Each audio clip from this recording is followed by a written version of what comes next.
ഒഡീഷയിലെ ബാലസോർ ജില്ലയിൽ മലയാളി വൈദികരടക്കം 4 ക്രൈസ്തവർക്ക് നേരെ ബജ്രംഗ് ദൾ പ്രവർത്തകരുടെ ആക്രമണം. മതപരിവർത്തനം ആരോപിച്ച് വൈദികരെയും കന്യാസ്ത്രീകളെയും മർദ്ദിക്കുകയും വാഹനങ്ങൾ നശിപ്പിക്കുകയും ചെയ്തതായി പരാതി.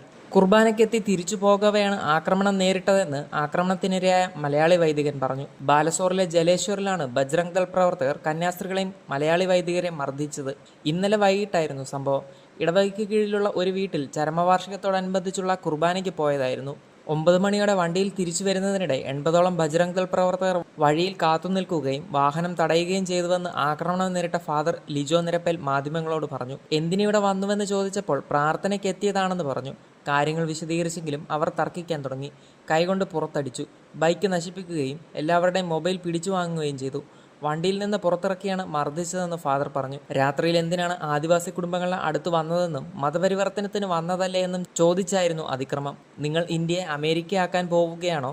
ഇപ്പോൾ BJP ആണ് രാജ്യം ഭരിക്കുന്നത് എന്നെല്ലാം പറഞ്ഞ് ബജ്രംഗ് ദൾ പ്രവർത്തകർ ആക്രോശിച്ചു. പോലീസ് എത്തിയാണ് തങ്ങളെ ഹൈവേ വരെ എത്തിച്ചതെന്നും ഫാദർ ലിജോ നിരപ്പേൽ പറഞ്ഞു. സംഭവത്തിൽ പോലീസിൽ പരാതി നൽകിയിട്ടുണ്ടെന്നും ഭയമുണ്ടെന്നും അദ്ദേഹം പറഞ്ഞു.